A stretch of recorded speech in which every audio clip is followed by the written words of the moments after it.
sommes de retour sur Direct Investisseur et nous accueillons Pascal Beerens-Weg, le directeur d'application du magazine Action Future, avec lequel vous êtes d'ailleurs arrivé avec un exemplaire. Alors vous êtes ce mois-ci à l'origine d'une enquête spéciale, un dossier spécial sur les courtiers en ligne. On va parler de ça justement, de cette enquête. C'est vrai qu'on dénombre beaucoup de courtiers aujourd'hui, il y a beaucoup de courtiers en ligne et les offres à destination des traders sont multiples et donc on a l'impression que c'est de plus en plus compliqué aujourd'hui pour un particulier, un trader qui veut se positionner sur les marchés, de trouver son courtier, de faire le choix finalement entre la multitude d'offres, de solutions qui sont à sa disposition. Donc ce dossier spécial vient à point nommé, on va justement en parler. Tout d'abord, dans ce dossier, on retrouve un article de Gérard Ampeau qui présente en fait l'importance de définir déjà à la base son profil de trader. Pourquoi est-ce que c'est si important de savoir quel profil on a? Alors, une petite rectification. D'abord, c'est Olivier Angers qui a fait l'article sur le profil du trader. C'est très très important effectivement de définir son profil, puisque selon qu'on soit un trader, on va dire, très déterminé, très aguerri, qui fait beaucoup d'opérations dans le mois ou dans la semaine, un day trader, on va dire, on n'aura pas besoin du même courtier que quelqu'un qui fait, comme le montre l'enquête, en moyenne une dizaine d'opérations dans le mois pour ce qui est de nos lecteurs, qui sont déjà des lecteurs assez aguerris. Donc évidemment, ça c'est la première question à se poser, c'est peut-être le nombre d'opérations qu'on fait dans le mois. Et puis ensuite, bien définir ses besoins, qu'est-ce qu'on attend de son courtier, si c'est des conseils, si c'est un tarif avantageux. Donc ça, c'est vraiment des questions à se poser, comme le dit Olivier, avant de choisir son broker. Et c'est facile finalement de définir ce profil, parce que quand on commence par exemple, ou même quand on est seul face à ces écrans, c'est pas forcément toujours évident de savoir quel profil on a, parce qu'on peut avoir des idées de quel Alors je pense que quand on se lance un peu sur le trading, on va un peu différencier ce qui est placement et ce qui est trading. En général, les gens qui font du trading boursier, ils ont une petite partie de leur investissement consacré à l'investissement, on va dire, un peu plus risqué, et une partie un peu plus dédiée au patrimoine. Et donc, je pense qu'il suffit d'y réfléchir, on va dire, un petit moment pour bien savoir quels sont ses besoins, et puis d'y aller surtout progressivement et doucement, parce que je pense que les besoins évoluent aussi Et puis ça fait partie aussi des prérequis d'un trader. En général, on se définit un plan de trading, et dans ce plan de trading, on définit le risque qu'on est prêt à prendre. Ce niveau de risque va déterminer le profil un peu de l'investisseur que l'on est en jeu. Est-ce que le courtier peut aider justement le trader à définir justement son profil et son plan de trading, comme vous dites? Alors je pense que c'est le rôle des courtiers. Je pense qu'ils passent pas mal de temps à faire ce genre de choses. D'abord, ils ont des équipes dédiées. Je pense qu'un bon courtier, c'est celui qui sait écouter son client et qui ne va pas lui proposer un produit ou un service qui n'est pas adapté à ses besoins. Donc je pense que effectivement, c'est le rôle. Mais j'invite là pour le coup les investisseurs, les traders à rencontrer les courtiers. Ils offrent énormément d'opportunités de rencontres, d'ailleurs, ces courtiers, puisqu'il y a beaucoup de formations gratuites, qu'elles soient physiques ou en ligne.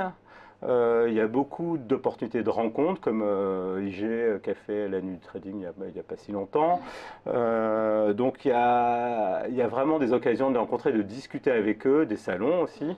Donc pour comparer finalement les différentes offres. Pour comparer les différentes offres, et puis ils sont tout à fait à même de définir les profils, de répondre aux besoins et aux questions des traders qui les rencontrent. Alors, dans ce dossier spécial courtier en ligne, vous avez donné la parole à vos lecteurs. Et qu'est-ce qu'il en ressort finalement? Alors, ça, on fait une enquête, là, c'est la deuxième vague.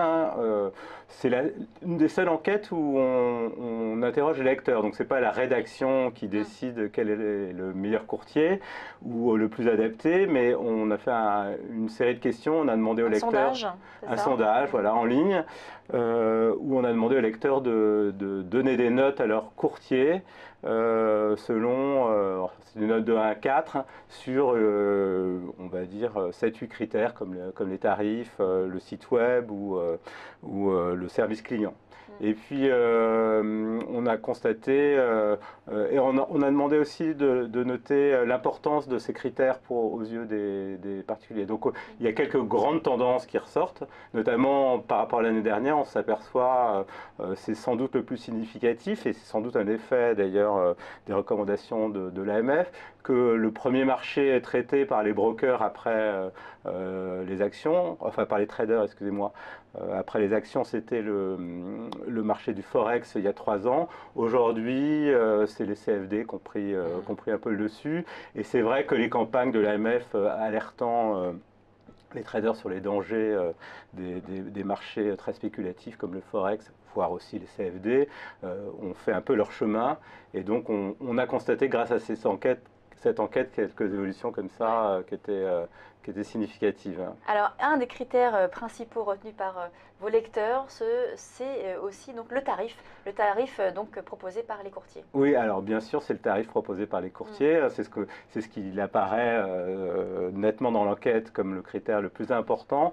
Néanmoins, on s'aperçoit que des banques qui n'arrivent pas forcément, qui arrivent juste deuxième, par exemple, je pense à Boursorama, qui a des tarifs peut-être un peu plus élevés que les autres, mais qui est très privilégié parce que finalement le deuxième critère qui apparaît dans le code sont les outils d'aide à la décision. Et quand un broker ou un courtier offre des outils qui sont performants, on s'aperçoit que malgré le fait que le tarif soit important, les outils arrivent à prendre le dessus. Et finalement, quelquefois, il est plus judicieux pour un investisseur de privilégier un tarif un peu plus important, mais avoir des bons outils, des bons conseils, plutôt que le tarif le plus bas qui ne sera pas forcément le mieux adapté à sa situation. D'ailleurs, on le voit bien chez les courtiers, on en reçoit d'ailleurs beaucoup dans cette émission. La plupart des courtiers ont leurs propres analystes. Ça fait un petit moment maintenant que la plupart des courtiers proposent une véritable aide à la décision à leurs clients avec des analystes qui donnent des points d'entrée, des idées de trading. C'est véritablement une force de proposition qui est proposée par les courtiers et qui, selon l'enquête, plaît aux clients. Alors ça, c'est en effet, donc ce qui ressort quand même, c'est principalement les tarifs. Au début, vous avez dit aussi, donc tout ce qui est outils, les conseils, c'est aussi, ça prend de l'ampleur. Ça, c'était donc les avis finalement de vos lecteurs. La rédaction d'Action Future, qu'est-ce qu'elle en pense? Est-ce que vous êtes d'accord avec finalement ce qui ressort de ce sondage? Quels sont selon vous, les critères à privilégier? Alors oui, bien sûr. D'ailleurs, c'est ce qu'on dit en ouverture du dossier, c'est-à-dire, ça rejoint un peu ce qu'on disait au début de l'intervention, c'est qu'il faut absolument définir son profil et que finalement les lecteurs, ils ont eux-mêmes finalement fait les bons choix et la bonne introspection, puisque il apparaît dans l'enquête que quelquefois ils privilégient les conseils. Donc effectivement, nous, on est relativement en phase avec nos lecteurs, puisque les conseils qu'on délivre, c'est-à-dire privilégier la formation, privilégier une bonne étude de son money management, ce sont des choses qui ressortent également dans l'enquête, puisque on s'aperçoit que les utilisateurs en fait ne sont pas forcément dupes de tous les artifices que peuvent aussi déployer les courtiers pour attirer de nouveaux clients. D'ailleurs, à ce sujet, dans le magazine, dans le dernier magazine, il y a une intervention de l'AMF qui continue à alerter quand même les investisseurs particuliers sur le risque des marchés comme le Forex, et qui nous a même livré son souhait de faire voter une loi pour interdire les publicités sur le Forex. Oui, c'est Claire Castanet donc, qui est interviewée donc, dans Action Future, qui est en charge de la direction donc, des relations avec les épargnants à l'AMF, et qui dit quand même une chose qui fait un petit peu peur, mais bon, c'est vrai qu'on le sait, 9 clients sur 10 perdent de l'argent. Oui, effectivement, c'est une étude qu'ils ont fait l'année dernière et qui fait ressortir, mais ce qui prouve bien l'intérêt de privilégier les outils. la formation avant tout et de ne pas se lancer sur des marchés, on va dire, risqués, comme les CFD ou le Forex, sans formation, sans une bonne étude et sans avoir pris le temps et pris le temps aussi de réfléchir au temps qu'on pouvait consacrer chaque jour, parce que il ne faut pas s'illusionner, ça prend quand même du temps chaque jour si on ne veut pas perdre sa culotte, comme on dit. Et c'est pour ça qu'il faut écouter des émissions comme Direct Investisseur et lire un journal comme Action Future. Voilà, le bilan finalement de cette étude. Merci beaucoup Pascal Bierens, donc le directeur de la rédaction de la publication de Action Future. On passe à la suite de Direct Investisseur.